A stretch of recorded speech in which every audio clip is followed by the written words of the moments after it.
recently I gave one testimony up at care group Tuesday night, and I had a chance to go over some of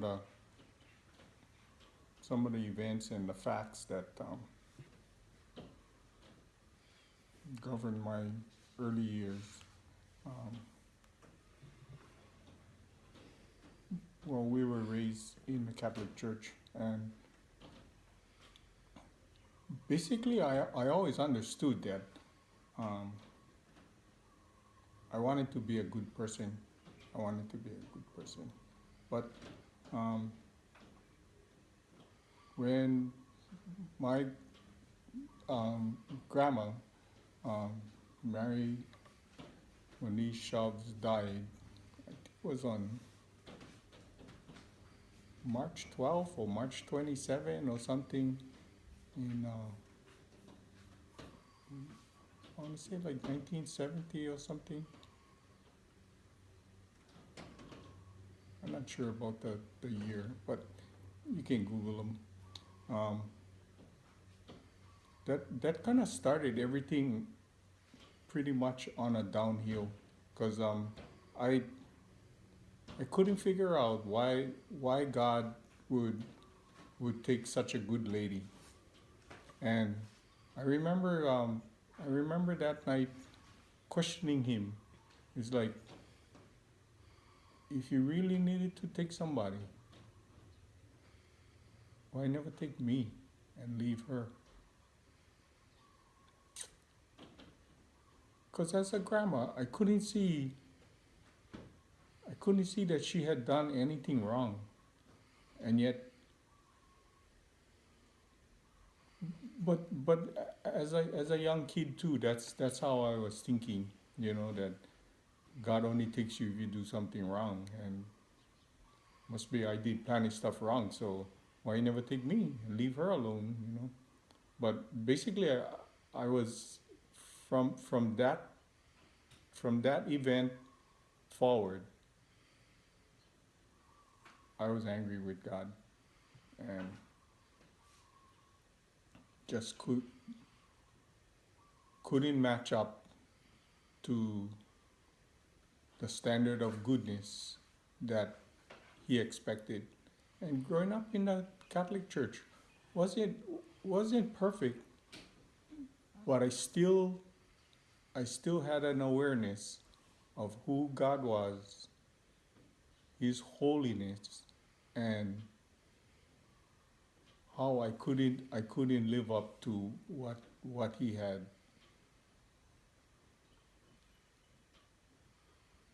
And from there, it led to drinking and not going to school and doing stupid things with my friends and just getting crazy. And then finally, the day came when I was watching 700 Club, and Pat Robertson asked, if for those who never surrendered to Jesus Christ, um, to make that commitment and take the next step. So I was home by myself watching 700 Club, and when he said he was going to use the TV as a touch point, he explained that the TV has no power, but it's just a point of contact that you agreeing with him that that you need God in your life. And I knew um, from watching previous episodes that uh, I couldn't do it on my own. I wanted to be a good person, but left to myself, that never was going to happen. I tried to be good so many times and just wasn't working. So I realized that I needed help in order to be a good person. And I prayed with him on the TV, because he led the sinner's prayer, and I prayed with him. But before that, I never liked anybody see. So I went around the house, closed all the curtains so that nobody could see inside the living room, and that way, when I walked up to the TV and touched the TV and prayed with Pat Robertson, nobody would see.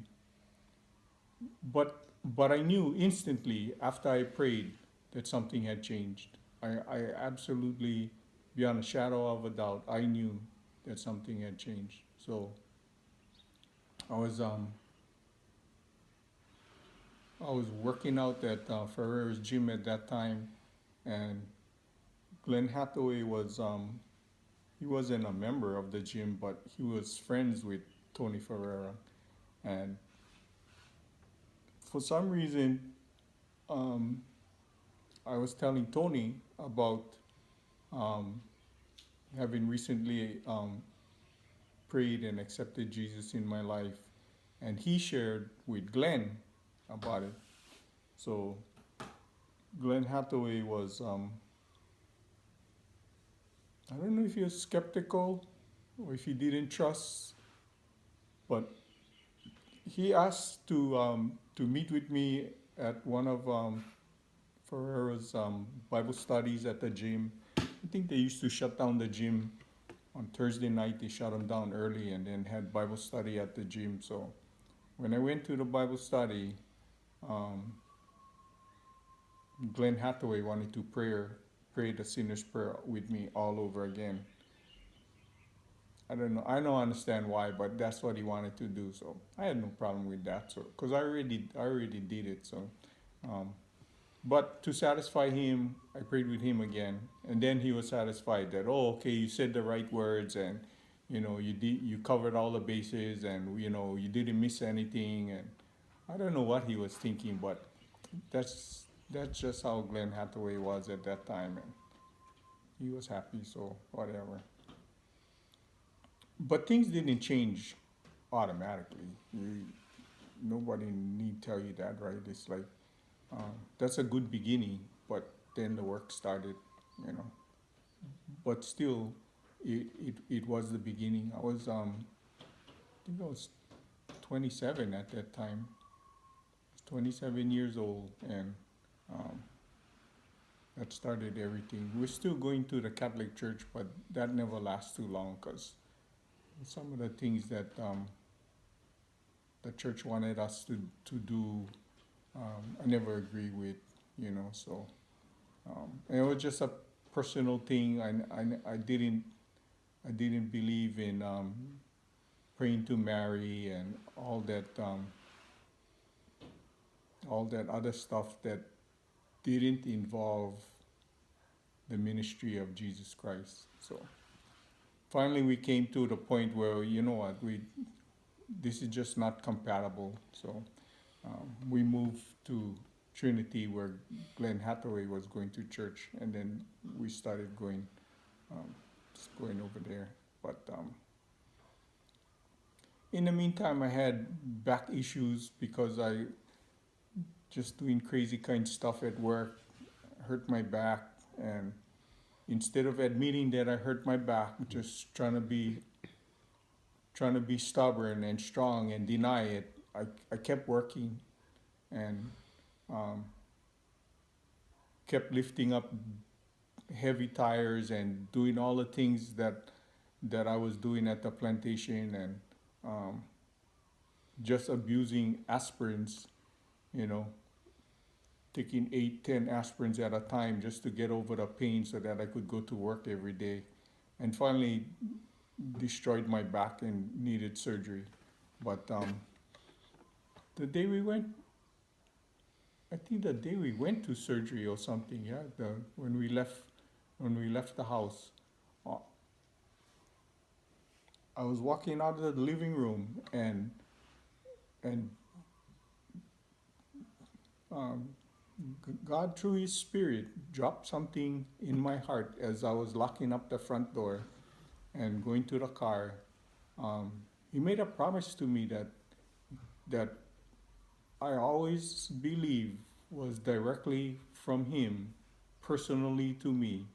Um, and he impressed upon me that I will make you stand tall again. He never promised me that he would he would heal my back, or he would do this, or he would do that. His promise was, I will make you stand tall again.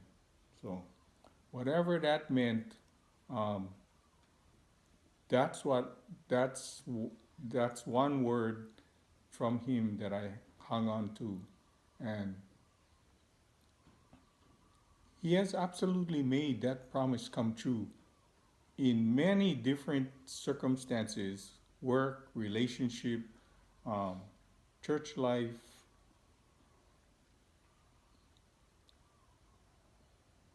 And I cannot even remember all the different events where he has proved himself to be that promise keeper, what he has. And there were hard times in all those years. It wasn't all rosy, and you know, um, one of the big things was the gunfight at work, and killing that guy at work. You know, that no doubt about it was a big deal. You know, and taking somebody's life is never easy, but that's how gunfights go. You know, that's why they call it a gunfight.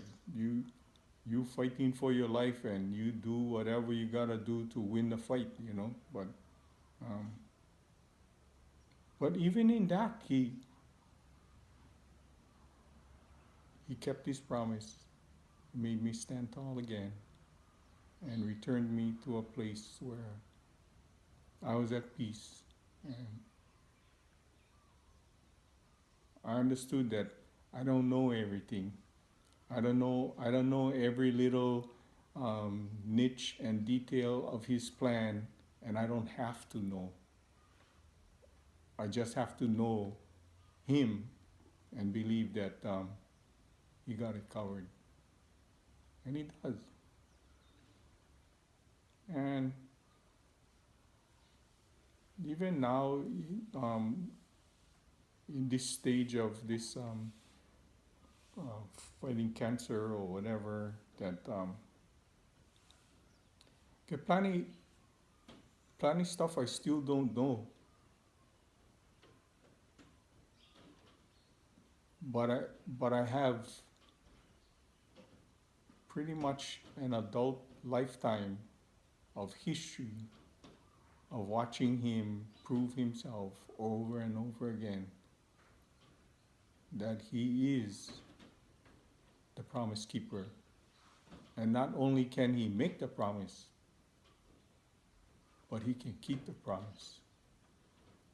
So, all the promises that he made me leads me to believe that he's not going to leave me now. He's not going to abandon his promise. And he will absolutely see me through to the very end. And even the very end is not the end, it's just the beginning. It's it's the beginning of stuck in time, stuck in a sinful body, stuck in a broken physical condition that really is not worth fixing. There comes a time when you can fix on washing machine so many times, and then you gotta tell yourself, I ain't fixing this washing machine anymore. We need a new one. And then when you actually get one new washing machine, it's like, I can't believe this one works so much better than the old one. You know, I don't know why we spent so much time and money trying to fix the old one all these years when the new one is much, much better. So, but but with that comes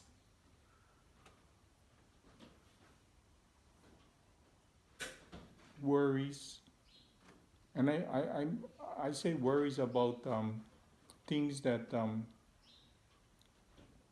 things that I think men worry about. You know, it's like if the kid's gonna be okay, if mom's gonna be okay, um, me and mom have a real cooperation as far as how we live in the house. Um, and I think um, a lot of the stuff that I do is physically demanding, and I worry that she's not gonna be able to do the part that I do, like cutting the grass and then the windows and vacuuming and washing out the tub and the toilet and everything else. In and of itself, it seems like, yo, that's just small little chores. But those things are physically labor intensive, especially for people our age.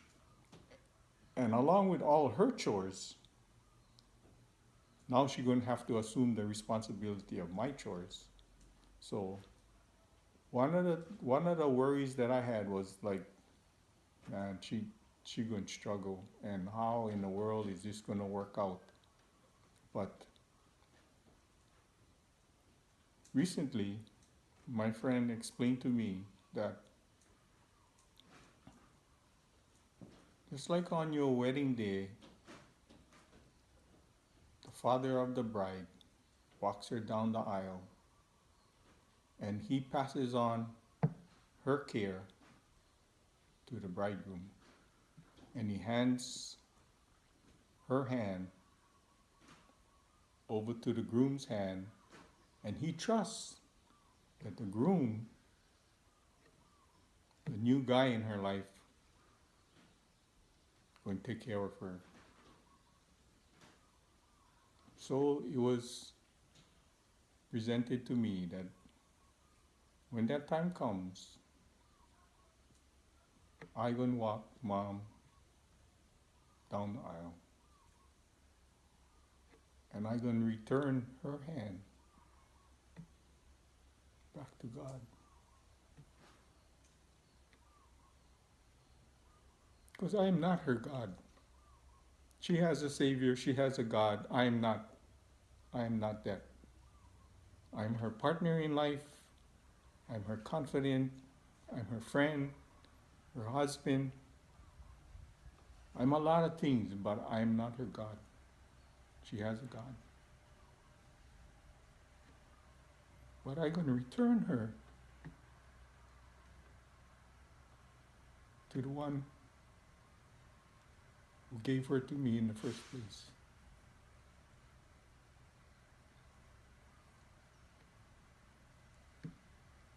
And I think trusting your most prized possession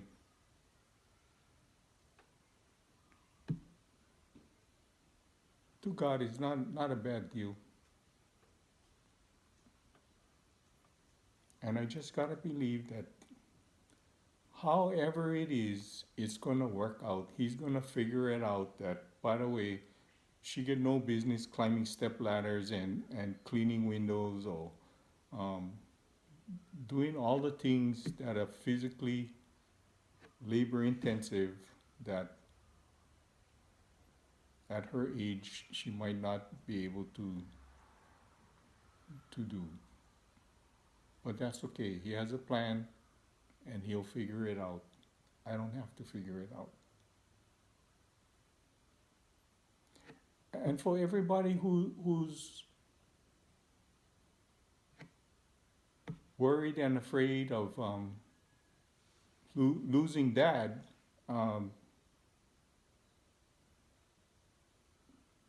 it's natural. It's normal. From the day you was born, you knew there was going to be a day you died. And to me, it's not that big of a deal because in his promise, he said that we would be changed in the twinkling of an eye. The day you die, you leave time and you enter timelessness. Whether you lie in the grave for 300 years or 3,000 years. Because you're outside of time, when Jesus comes back for us,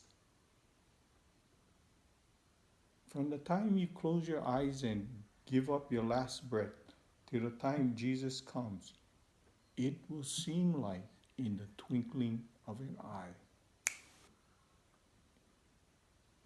I don't know how else to explain that to people except when you're outside of time,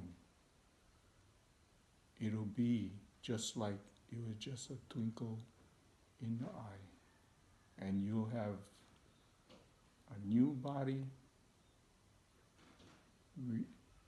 not like the old one, it'll be different, it'll be just like his, it'll be perfect, no more sorrow, pain, suffering, no more none of that stuff. In the twinkling of an eye, it'll change. I think that's pretty good. That's a pretty good exchange. Brokenness, sinful nature, to one that's never to be broken again, never to be sinful again. That's a good change. That's a good exchange. Pretty good exchange. Next question.